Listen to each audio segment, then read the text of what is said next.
Nimempata yule mtaalam ama expert wa kurusha ungo wa usiku. Unajua kaka, watu wanakusikiliza ujue hawa kaka. Sikilize. Tulikubaliana kwamba nitaingia na ungo hivi sasa. Nikapata kazi ya kutafuta wataalam wa kupeperusha ungo. Umeona wengi tuliwapata, wengi ni wa usiku.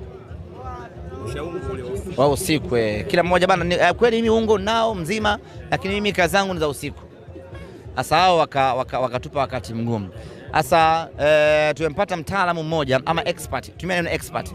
Tumempata expert mmoja, yeye ana uwezo wa kurusha ungo mchana kweupe. Yuko Mpanda.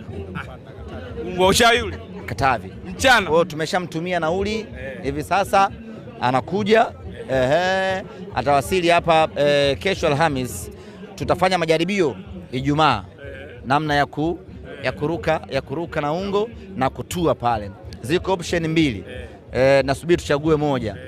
Kila mmoja apande ungo wake, au tupande ungo mmoja alafu tutashuka kwa pamoja pale uwanja wa Uhuru. Kwa hiyo hivyo ndivyo namna ambavyo nitaingia safari hii kwenye ni ubunifu.